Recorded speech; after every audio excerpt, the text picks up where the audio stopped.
North east Delhi के गोकुलपुरी इलाके में हुई हिंसा मामले में जो चार्जशीट पुलिस ने कोर्ट में दाखिल की है उसमें बड़ा खुलासा हुआ है। खुलासा यह है कि जो 9 आरोपियों को गिरफ्तार किया गया, हत्याओं की चार्जशीट दाखिल की गई। 25 और 26 फरवरी की रात मुस्लिम समुदाय के 9 लोगों की हत्या हुई थी। हत्या के बाद सभी शवों को जौहरीपुर पुलिया के पास नाले में फेंका गया था। तो आपको बता दें, इन लोगों के नाम हैं लोकेश सोलंकी, पंकज शर्मा, अंकित चौधरी, प्रिंस जतिन शर्मा गिरफ्तार हुए हैं।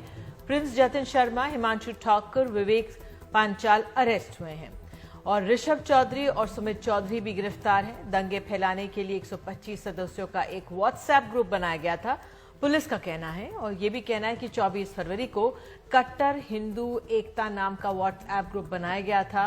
9 हत्याओं के बाद ग्रुप के ज्यादातर सदस्य एग्जिट हुए, चैट डिलीट किया गया। अभी कई आरोपियों की तलाश पुलिस कर रही है और इस चार्जशीट पर अधिक जानकारी के लिए कोशिश करते हैं अपने सहयोगी मुकेश सिंह सेंगर के पास चलने की, लेकिन ये अपने आप में बहुत अहम चार्जशीट मानी जा रही है।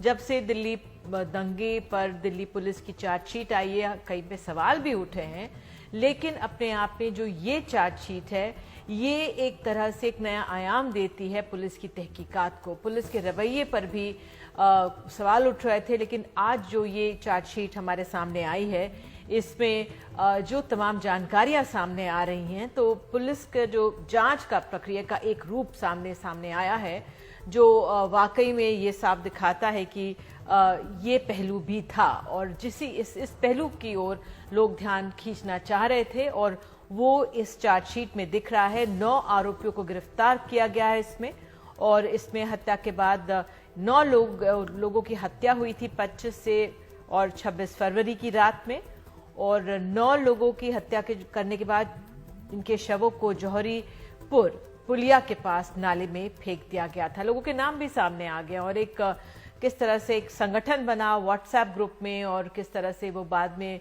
चैट्स डिलीट की गई।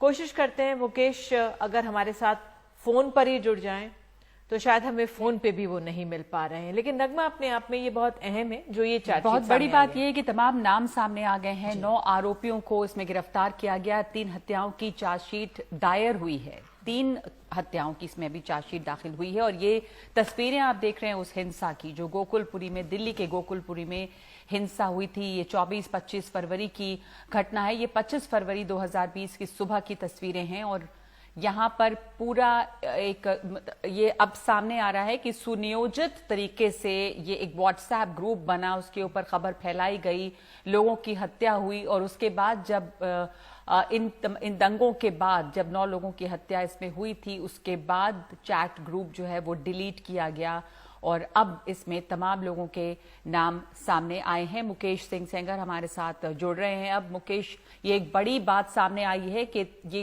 ग्रुप का नाम, इसमें से जो लोग जुड़े हुए थे, इन तमाम लोगों का नाम सामने आया है और सामने आ रहा है कि किस तरह से पूरा प्लान करके यहाँ पे हिंसा हुई है।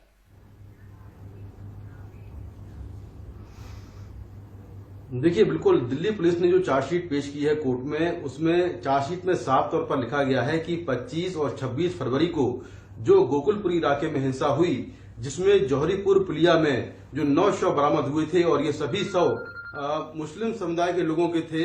ये इसमें जांच हुई तो मालूम चला कि 24 फरवरी की रात में ही एक ग्रुप बनाया गया था। इस ग्रुप का नाम था कट्टर हिंदू एकता, इस तरह से इसका नाम था कट्टर हिंदू एकता। और इस ग्रुप में एक जो मुख्य आरोपी है लोकेश सोलंकी जिसका नाम है, उसने तमाम ग्रुप में मैसेज किए थे और उसने कहा था कि हम लोग तैयार हैं, अगर कोई दिक्कत हो बताना, हमारे पास गोला बारूद है, हमारे पास हथियार हैं। फिर उसने रात में दोबारा मैसेज किया कि हमने एक विशेष समुदाय के 2 लोगों को पुलिया पर मार दिया है और उनको नाले में फेंक दिया है। ये सारे मैसेज एक व्हाट्सएप ग्रुप बनाया गया था, उसमें किए गए थे। इस व्हाट्सएप ग्रुप में 125 मेंबर थे और 125 मेंबर जो जुड़े थे, इनमें से अधिकतर मेंबर 25-26 की वारदात के बाद उसके बाद इस ग्रुप को एग्जिट कर गए। लेकिन पुलिस ने जांच की तो पाया कि जो तमाम आरोपी हैं उन्होंने जो चैट का डेटा है वो अपने ग्रुप से डिलीट कर दिया था और बाद में पुलिस ने वो पूरा डेटा फॉरेंसिक एक्सपर्ट की मदद से उसको रिकवर कर लिया और ये पाया कि जो ग्रुप का मेन इसमें जो आरोपी है जिसने ग्रुप क्रिएट किया था वो अभी फरार चल रहा है। दरअसल ये जो नंबर है, मोबाइल नंबर जिसके जरिए ये ग्रुप बनाया गया था, ये नंबर एक महिला के नाम है, लेकिन उस नंबर को महिला का बेटा प्रयोग कर रहा था और उसका बेटा जो फरार चल रहा है। लेकिन ग्रुप का सबसे एक्टिव मेंबर लोकेश सोलंकी था। पुलिस ने लोकेश से पूछताछ के बाद कुल अभी तक 9 लोगों को गिरफ्तार किया है।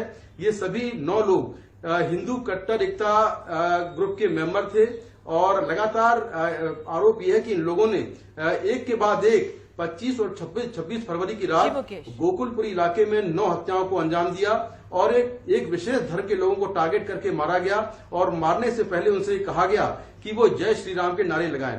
उसके बाद उनको मारा गया और मारकर नारे में इस चार्जशीट से ये भी बात साफ हो जाती है कि जो पुलिस की जांच पे सिर्फ एक रुख सामने रखने की बात हो रही थी, लेकिन इस चार्जशीट से ये भी दिखता है कि पुलिस ने जो दूसरा पहलू था, जो पुलिस पे सवाल भी उठा रहा था, वो साफ हो गए हैं कि जांच में वो भी नाम उन्होंने सामने रखे हैं। देखिए, बिल्कुल पुलिस ने जो टेक्निकल एविडेंस है उसके बेस पर ये पूरी जांच की है, जिसमें ये कहा गया है कि एक व्हाट्सएप ग्रुप बना था और उस व्हाट्सएप ग्रुप का नाम था कट्टर हिंदू एकता और उसी ग्रुप के जो मेंबर थे उन्होंने इस पूरी घटना को अंजाम दिया। लेकिन इसके पीछे और क्या लार्जर कॉन्स्पिरेसी हो सकती है ये हमें देखना होगा, क्योंकि इसमें तमाम बड़े नेताओं के भी नाम सामने आए थे, लेकिन उनका नाम ना तो एफआईआर में है ना उनके खिलाफ चार्जशीट पेश की गई है। तो कुल मिलाकर अभी एक 9 मर्डर के मामले में, जो मामले अलग अलग हैं 9 मर्डर के, जो कि 25-26 की रात हुए थे, उस मामले में पुलिस ने साफ कर दिया है कि ये ग्रुप बना था और इस ग्रुप के 125 मेंबर थे जिन्होंने टारगेट करके एक विशेष समुदाय के लोगों को मारा।